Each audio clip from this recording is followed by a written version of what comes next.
Other shows we have for you to enjoy at myclassicradio.net. The Avengers was most certainly not a household name in South Africa prior to the radio series. With no national television service until 1976, the mechanism simply was not present in the country to show television programs to mass audiences. While many other countries reveled in the filmed adventures of John Steed and company, South Africa was not equipped to join in the fun. The series took Britain by storm and made a major impression in the American markets, being that greatest of rarities, a British series given a network transmission slot. However, as a filmed series, rather than a videotaped one, The Avengers was able to gain a modicum of exposure in South Africa through film rentals. Come and listen at myclassicradio.net. Other shows we have for you to enjoy at myclassicradio.net. 21 Precinct was a police drama broadcast on CBS from July 7, 1953, to July 26, 1956. It initially served as a summer replacement for My Friend Irma. The show was produced in cooperation with the Patrolmen's Benevolent Association of City of New York and adaptations from True Criminal in New York. The Policeman's Point of View. Historically, the 21st Precinct had been located near Gramercy Park, Manhattan. In 1929, the department reorganized the precinct numbering, and 21st designation was discontinued.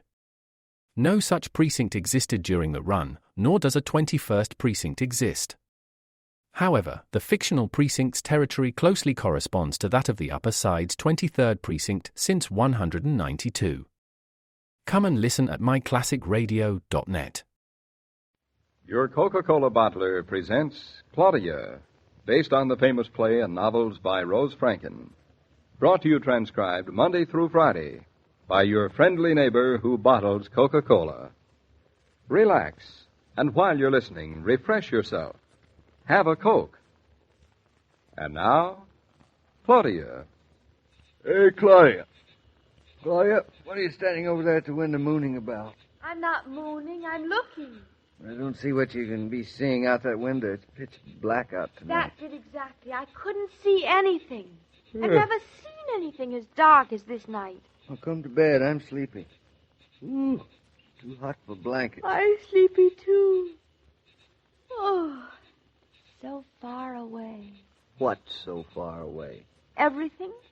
From this bedroom window, there's no other world at all. No? At least not within sight or reach. It's as if in this house we were alone in the middle of nowhere. As Jared Tucker would say, tain't so. Tain't so. Tain't so at all. Just tain't. No. Oh, I suppose it just feels this way because we spent last night in New York and everything's so near in New York.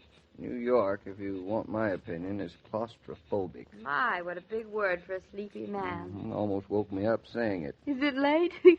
Yes, let's see. It's past midnight. Midnight? Goodness, how'd it get to be so late so early? What happened to 10 o'clock and 11 o'clock? They went down to the corner to get a Coke. They did? Mm-hmm. I didn't even notice them going. They tiptoed out very quiet. Oh, I see. Do you suppose anybody else in Eastbrook is up and awake? Well, I'm neither up nor awake. No, I guess everybody else is asleep. I didn't see a single light burning while I looked out the window. Quit yarning. You make me yawn. Mm. You said before that you didn't see anything at all. Funny feeling. Everything far away. Ugh. No world at all beyond the windowsill. David, give me your hand. That's better. Good night, darling.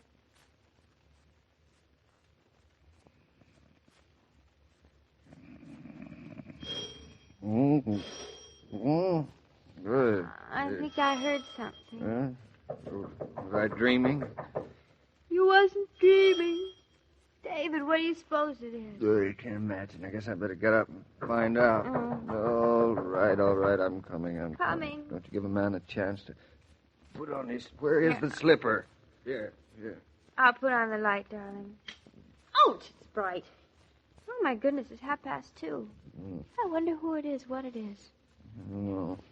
The last thing I remember is your saying that everything was so far away that we're completely isolated from the world. Are you blaming me for the knocking on your door at this hour of the night? Wasn't my fault. Yeah.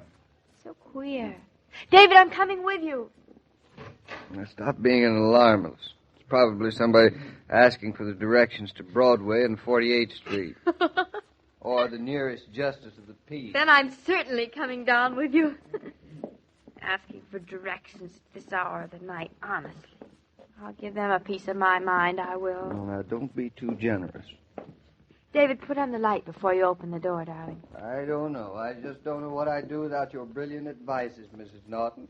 I hope all this doesn't light. wake Mama. David, can you see who it is? This gives you a queer feeling in the middle of the night, doesn't it? The rest of the world asleep. Far out there in the dark, beyond reach. Oh, hush up, hush up. Sorry, I had to wake you, sir. That's all right. What can I do for you? I'm Dick Stevens. I live down on the other side of Eastbrook Center. Stevens, his father publishes the weekly, doesn't he, darling? You've had an accident. Your forehead's cut. It's an awful time of night, isn't it? Forget it. Come on in the house. Well, I hated to Now wake stop you up. apologizing and come on in the living room. Well, I don't want to disturb you. Could I just use your phone? Of course you can, but couldn't we... Well, what's the matter? Oh, my arm. Can you move it? I don't know exactly. Take it easy. My car's in the ditch down the road a little ways. Now, here. Sit down. Sit down right there. Easy now. I blew a tire. I guess I was going pretty fast. And you lost control? I'm not sure exactly what happened, but... David's right. You sit down right this minute. Well, I'll just call a cab and let you folks get Now, back you'll to... do nothing of the sort. Certainly it won't. Oh, I'm stiff. My shoulder. Here, put this pillow back. Cut on his forehead. Oh, there is. I didn't know. David, make him sit down. Come on. Take it easy now. Now lie back. I guess I do feel kind of wobbly. You bet you do. Does your head ache? Oh, a little. I guess I must have hit it against the windshield. Darling, call Dr. Barry. Oh, no, not at this hour. Don't call Dr. Barry. I'll call him right away. Oh, it's nothing. If you'll just phone for a cab, I'll go home and... Now, you do what we say, young man. No monkey business. Well, yours was the only house I could see, and Now, stop talking. Now, try breathing more deeply. That's it. Now, relax. Just relax. Just starting to feel... Oh, gosh, I'm dizzy. The room's going around. David, shall I tell him to come over? I'll talk to him. Funny, he must be asleep. It's still ringing. Here's the receiver, darling. Thank you. How is he, do you think? I don't know. I don't think it's too bad on the outside, but you can never tell. Sure. He seems worse than he did when he came in. Shock, probably. Hello? Dr. Barry speaking. Dr. Barry, this is David Norton calling. Yes? Trouble with the baby? No, he's all right, but young Dick Stevens is here. Young Dick? Mm-hmm. What's he doing gallivanting around the country this time of night? Well, he had a car accident down the road. He got himself up to our house. Is he badly smashed up? It's hard to tell, Doctor. He seems to be suffering from the shock. Any bleeding? Not much. Cut on his forehead and his left arm. A little headache and his shoulder pains him. Seems a little short-winded. Keep him still. Loosen his clothes. Get him on his back. I'll be over in a few minutes. Right. And don't give him anything to drink. All right, Doctor. Well? Dr. Barry will be over in a few minutes. Looks as if he's drowsed off. Good. We just won't disturb him. The doctor will be over. Now, don't you want to go back to bed? I do not. David, I can't believe all this is happening. It is all right. In the middle of the night like this. It's frightening, isn't it? It's so peaceful in the country. More things happen when you expect them least. Well, I guess all we can do now is wait for Dr. Barry. Now, son, take a deep breath. That's right. Breathe. Mm-hmm. How does that feel?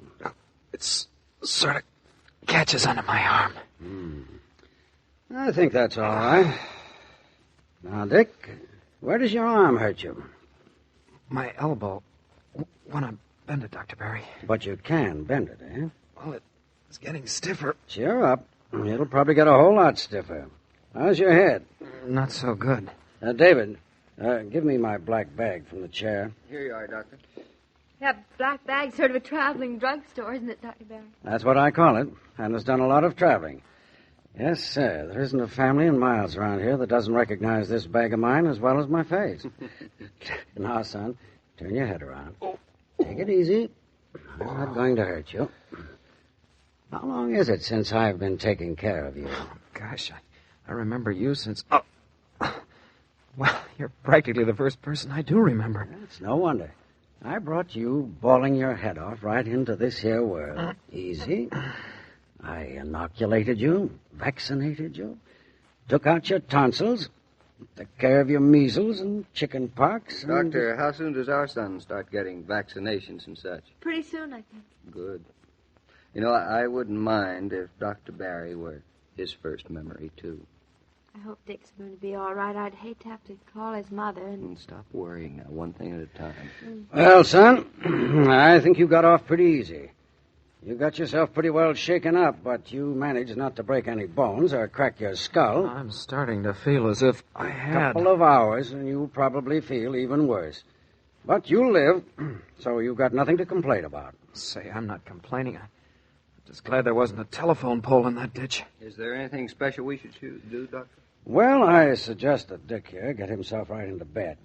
No more driving around tonight. What about his spending the night here? Oh, I don't mind him driving home. Your family home, Dick? Well, Mom's away. I was on my way back from driving her to Boston.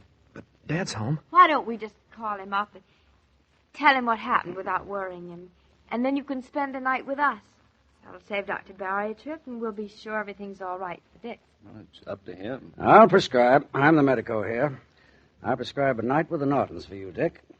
Your mother's away, but Mrs. Norton will keep her eyes on you. Well, I better call Dad. I wouldn't want him to worry in the morning. I'll call your father, Dick. The phone's out in the hall, Doctor, under the stairs. Thanks. Gee, I feel as if I'd played too much football or something. Is there anything special I should do, Dr. Barry? Give him one of these pills with a hot cup of tea. He'll sleep all right and wake up a whole lot more chipper in the morning. I'm certainly relieved you came out to see him. Well, I've known this boy a long time. And his family, too. Good people, the Stevens. Well, it's the first time we've met him. Oh, one way or the other. You'll meet everyone around here.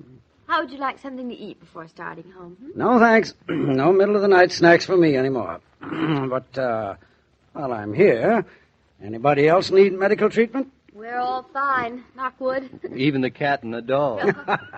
That's the kind of talk I like. And the baby? Getting enormous. He looks like David. There's a slight resemblance around the left ear, Dr. Barry. That's as far as it goes. I'll judge for myself. I'm coming to call on the young man, maybe tomorrow or the next day. You'd better warn him. Well, I'll be getting home. Mrs. Barry needs her sleep, and she won't have any of it until I'm safe in bed myself. I should think you'd be needing some sleep yourself, Doctor. I learned to go without it many years ago. Thanks ever so much for coming. Any more trouble with Dick, just call me. Well, there won't be any need, I'm sure. Well, Dr. Barry, now more than ever, I'm glad we settled in Eastbrook. Glad you did myself. Good night. Good night. Oh, isn't it a relief, darling, that everything's all right? Such a dark, quiet night. We were remote from the world, all alone from the universe.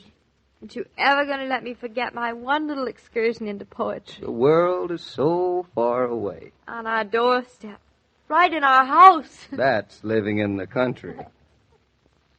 Whether you're planning a handsome buffet supper or a casual, informal evening with just a snack, there's one thing that you can always count on to belong, and that's ice-cold Coca-Cola. And that's true whether the guests are young or old. When you speak of Coke, you think at once of hospitality, the easygoing, enjoyable kind, the kind of hospitality that lets you join your guests for the pause that refreshes. Mr. King, while I'm up and around, how are you feeling? Me? Oh, shipshape. No splinters, scratches, or bites? No, Clean nothing. bill of health, huh? Fine. Mrs. Barry is waiting, Doctor. Well, I'm on my way. Better get some sleep. I promised to take Mrs. Barry to the movies tonight. Maybe you'll see Claudia and David there. Oh? Why? All I know, Claudia is planning it in the back of her mind, so Well, see you then, Dr. Barry. Goodbye. Or rather, good night, Mr. King. Every day, Monday through Friday, Claudia comes to you transcribed with the best wishes of your friendly neighbor who bottles Coca-Cola. So listen again tomorrow at the same time. And now this is Joe King saying au revoir. And remember, whoever you are, whatever you do, wherever you may be, when you think of refreshment, think of Coca-Cola. For Coca-Cola makes any pause the pause that refreshes. And ice-cold Coca-Cola is everywhere. This broadcast of Claudia was supervised and directed by William Brown Maloney. And now, here's a word from your friendly neighbor who bottles Coca-Cola.